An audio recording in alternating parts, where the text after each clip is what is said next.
જ્યારે આપણે ભારતનો નકશો જોઈએ છીએ ને ત્યારે આપણને માત્ર જમીન અને પાણીની રેખાઓ નથી દેખાતી. આપણને દેખાય છે એક આખી સભ્યતાની ધમનીઓ. આ નદીઓ એ માત્ર ભૂગોળનો ભાગ નથી. એ તો ભારતની સંસ્કૃતિ, એના અર્થતંત્ર અને એના ઇતિહાસનો જીવંત ધબકાર છે. આ વિશાળ નદીઓનું જાળું જોઈને ખરેખર નવાઈ લાગે ને? પણ ગભરાવાની જરૂર નથી. આ આખી જટિલ વ્યવસ્થાને સમજવા માટે ચાલો આપણે એને કેટલાક સરળ ભાગોમાં તોડીએ અને એની પાછળનું વિજ્ઞાન સમજીએ. તો શરૂઆત કરીએ એકદમ મૂળભૂત શબ્દથી, જળ પરિવાહ પ્રણાલી. હવે આ શબ્દ સાંભળીને અઘરો લાગે, પણ છે એકદમ સહેલો. સરળ શબ્દોમાં કહીએ તો આ કોઈ એક વિસ્તારની ડ્રેનેજ સિસ્ટમ છે. મતલબ કે એક મુખ્ય નદી અને એની બધી જ સહાયક નદીઓ, જે બધી ભેગી મળીને પાણીને સમુદ્ર સુધી લઈ જાય છે. અને આવી બે અલગ અલગ નદી પ્રણાલીઓને કોણ છૂટી પાડે છે? એને કહેવાય છે જળ વિભાજક. આ ચિત્ર જુઓ એટલે તરત સમજાઈ જશે. આ બિલકુલ આપણા ઘરના છાપરા જેવું જ છે. જેવી રીતે છાપરા પર પડેલું પાણી બે અલગ અલગ બાજુએ વહી જાય છે, બસ એ જ રીતે કોઈ પર્વત કે ઊંચી જમીન પર પડતું વરસાદી પાણી બે અલગ અલગ નદી પ્રણાલીઓમાં વહેંચાઈ જાય છે. તો આપણી આજની સફરમાં આપણે શું શું જોવાના છીએ? સૌથી પહેલાં આપણે નદીઓના બે મુખ્ય પ્રકારો વિશે જાણીશું. પછી ઉત્તરના દિગ્ગજો એટલે કે હિમાલયની નદીઓને મળીશું. ત્યાર પછી દક્ષિણના ઉચ્ચ પ્રદેશની નદીઓનો પ્રવાસ કરીશું. અને છેલ્લે આ જીવાદોરી સામે આજે કયા પડકારો છે એના પર એક નજર કરીશું. ભારતની હજારો નદીઓને આપણે મુખ્યત્વે બે મોટા પરિવારોમાં વહેંચી શકીએ છીએ. એક પરિવાર એ છે જેનો જન્મ હિમાલયના બરફથી ઢંકાયેલા શિખરો પર થાય છે, અને બીજો પરિવાર એ છે જે દક્ષિણના પ્રાચીન ઉચ્ચ પ્રદેશોમાંથી પોતાનો રસ્તો બનાવે છે.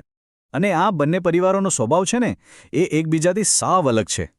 હિમાલયની નદીઓ એકદમ યુવાન, શક્તિશાળી અને બારમાસી છે. કેમ? કારણ કે એમને બરફ પીગળવાથી અને વરસાદથી એમ આખું વર્ષ પાણી મળતું રહે છે. જ્યારે દ્વીપકલ્પીય નદીઓ થોડી શાંત અને મોસમી છે. એમનામાં પાણીનો મુખ્ય આધાર ફક્ત ચોમાસાનો વરસાદ જ છે.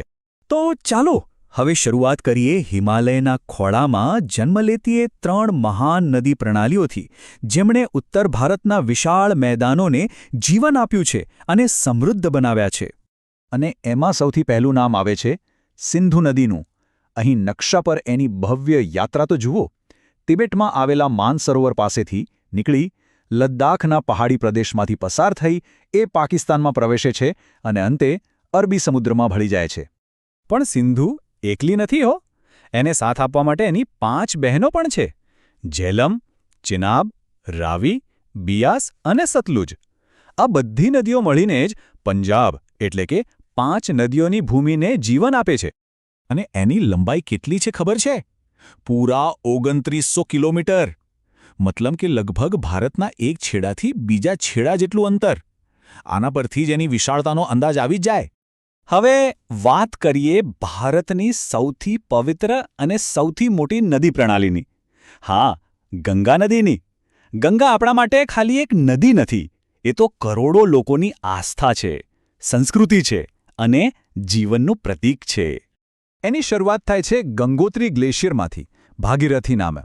અને પછી જેમ જેમ એ પહાડોમાંથી નીચે ઉતરીને મેદાનોમાં આગળ વધે છે, યમુના, ઘાઘરા, સોન જેવી કેટલીય નાની મોટી નદીઓ એમાં ભળતી જાય છે, જાણે એક મોટો પરિવાર ભેગો થઈ રહ્યો હોય. અને પોતાની લાંબી યાત્રાના અંતે જ્યારે ગંગા બ્રહ્મપુત્રાને મળે છે ને, ત્યારે એક અજાયબી સર્જાય છે. એ છે સુંદરવન. આ દુનિયાનો સૌથી મોટો મુખ ત્રિકોણ પ્રદેશ એટલે કે ડેલ્ટા છે. અને એનું નામ ત્યાં મોટી સંખ્યામાં ઉગતા સુંદરી નામના વૃક્ષો પરથી પડ્યું છે. આપણી ત્રીજી અને હિમાલયની છેલ્લી દિગ્ગજ નદી એટલે બ્રહ્મપુત્રા. અને આનો રસ્તો તો સૌથી વધુ નાટકીય છે. તિબેટમાં એકદમ શાંતિથી વહેતી આ નદી અચાનક જ એક જોરદાર યુટર્ન લઈને અરુણાચલ પ્રદેશના પહાડોને ચીરીને ભારતમાં પ્રવેશે છે. તિબેટમાં લોકો એને ક્સાંગપો એટલે કે પવિત્ર કરનાર તરીકે ઓળખે છે. પણ એ જ નદી જ્યારે આસામમાં આવે છે ત્યારે એનું રૂપ જ બદલાઈ જાય છે. એક તરફે માજુલી જેવો દુનિયાનો સૌથી મોટો નદી દ્વીપ બનાવે છે, તો બીજી તરફ ચોમાસામાં ભયંકર પૂરથી વિનાશ પણ વેરે છે. એટલે કે એ સર્જક પણ છે અને સંહારક પણ. સારું, તો હવે હિમાલયની ઊંચાઈઓથી નીચે ઉતરીએ અને દ્વીપકલ્પીય ભારતના પ્રાચીન ઉચ્ચ પ્રદેશો તરફ જઈએ. અહીં નદીઓની એક સાવ અલગ જ દુનિયા વસેલી છે. અહીંયા છે ને મોટાભાગની નદીઓ પૂર્વ તરફ વહીને બંગાળની ખાડીમાં જાય છે. પણ બે નદીઓ જાણે બળવાખોર છે. નર્મદા અને તાપી એ પ્રવાહની સામી દિશામાં એટલે કે પશ્ચિમ તરફ વહીને અરબી સમુદ્રને મળે છે.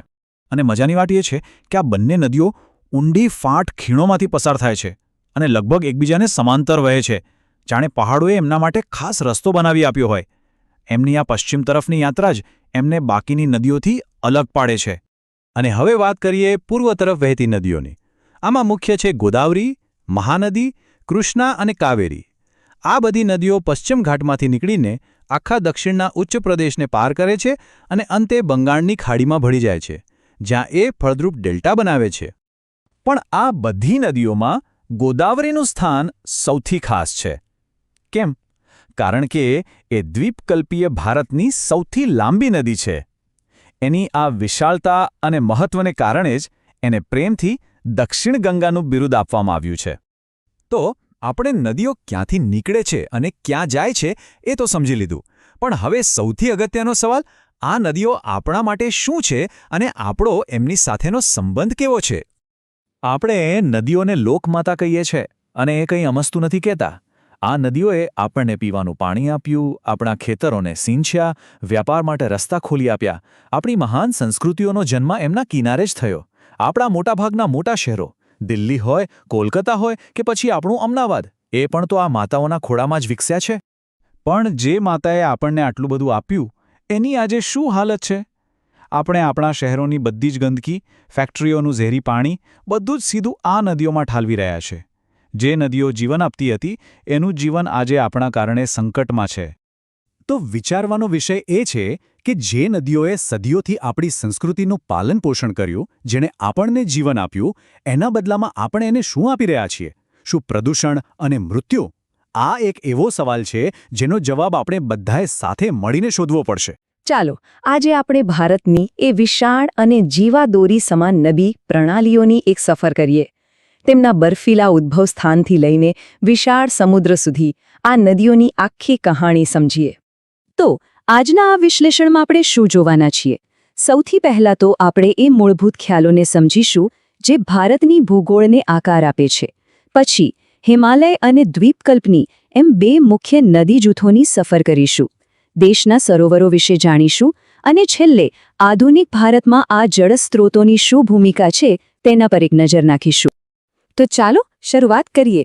પણ નદીઓ વિશે સીધી વાત કરતા પહેલા એ સમજવું બહુ જરૂરી છે કે જમીનની રચના કેવી રીતે તેમના પ્રવાહને નક્કી કરે છે.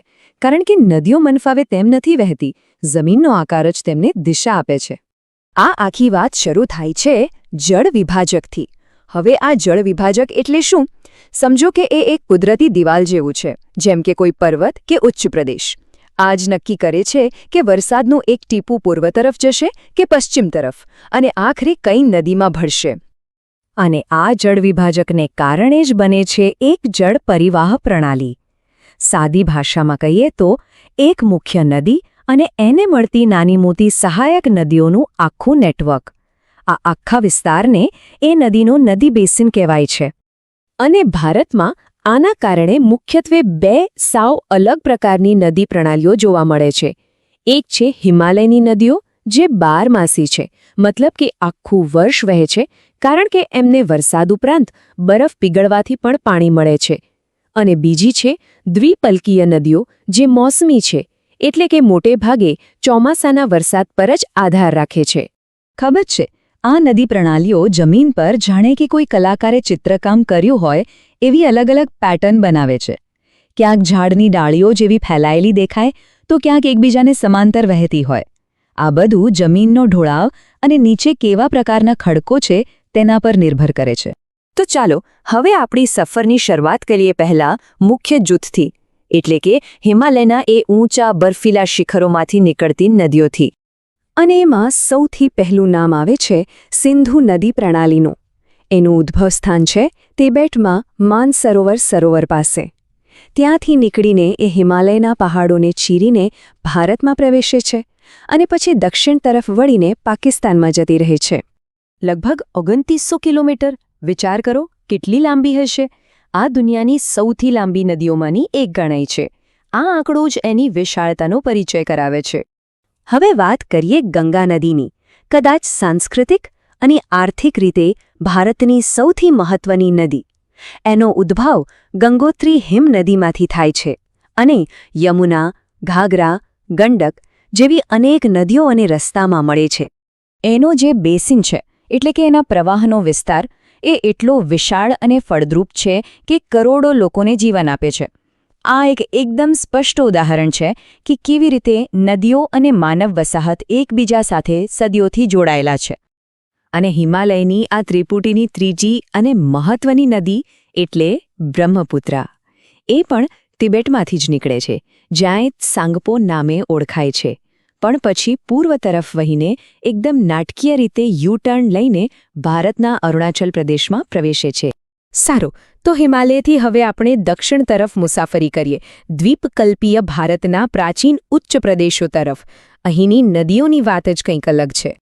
અહીંની મુખ્ય નદીઓમાં નર્મદા અને તાપીનો સમાવેશ થાય છે. અને આ નદીઓ ખરેખર ખાસ છે. કેમ?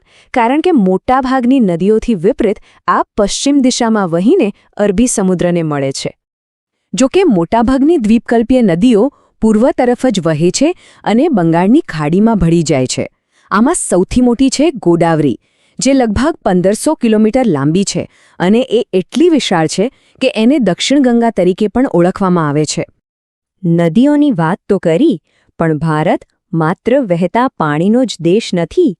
અહીં અસંખ્ય સરોવરો પણ આવેલા છે અને દરેક સરોવરની પોતાની એક આગવી ઓળખ અને મહત્વ છે. પહાડોની વચ્ચે આવેલા દાલ કે નૈનીતાલ જેવા મીઠા પાણીના સુંદર સરોવરોથી લઈને રાજસ્થાનના સાંભર જેવા ખારા પાણીના સરોવરો સુધી જ્યાં મીઠું પાકે છે. આ બધા જ જળાશયો પર્યાવરણ અને આપણા અર્થતંત્ર બંને માટે ખૂબ જ જરૂરી છે. તો અત્યાર સુધી આપણે નદીઓ અને સરોવરોની ભૌગોલિક વાત કરી, પણ આ બધું માત્ર ભૂગોળના પુસ્તકોનો વિષય નથી. એ સીધું આપણા જીવન સાથે જોડાયેલું છે. તો ચાલો હવે એ જોઈએ કે આ જળસ્ત્રોતો આજના ભારતમાં શું ભૂમિકા ભજવે છે અને કેવા પડકારોનો સામનો કરી રહ્યા છે. આ નદીઓ તો સદીઓથી વહેતી આવી છે, બરાબર ને? પણ સવાલ એ છે કે આજના સમયમાં એમની ભૂમિકા શું છે? શા માટે આટલી બધી મહત્વની છે? જુઓ, ઇતિહાસ ગવાહ છે કે દુનિયાની મહાન સંસ્કૃતિઓ નદી કિનારે જ વિકસી છે. નદીઓ તો સંસ્કૃતિનું પારણું છે. પીવાનું પાણી હોય, ખેતી માટે સિંચાઈ હોય કે પછી જૂના જમાનામાં પરિવહન, નદીઓ હંમેશાથી એક મૂળભૂત કુદરતી સંસાધન રહી છે. પણ એક કડવી વાસ્તવિકતા એ પણ છે કે જે નદીઓ જીવન આપે છે એ જ નદીઓ આજે જોખમમાં છે. શહેરો, ખેતરો અને ફેક્ટરીઓની સતત વધતી જતી પાણીની માંગ અને એમાંથી નીકળતો ગંદો કચરો, આ બધાએ આપણી ઘણી નદીઓને ઝેરી પ્રવાહોમાં ફેરવી દીધી છે. પણ સારી વાત એ છે કે આ સંકટને સમજવામાં આવ્યું છે અને આ જીવાદોરી સમાન નદીઓને બચાવવા માટે, એને સાફ કરવા માટે દેશભરમાં પ્રયાસો પણ થઈ રહ્યા છે. જેમ કે રાષ્ટ્રીય નદી સંરક્ષણ યોજના, એટલે કે એક આશાનું કિરણ ચોક્કસ છે. તો આ બધી વાત આપણને એક મોટા સવાલ પર લાવીને ઊભી રાખે છે. સંરક્ષણના પ્રયાસો તો ચાલી રહ્યા છે, પણ શું એટલું પૂરતું છે? આ નદીઓ જે આખા રાષ્ટ્રની જીવાદોરી છે, એમના ભવિષ્યને સુરક્ષિત રાખવાની જવાબદારી કોની? કદાચ આપણા સૌની.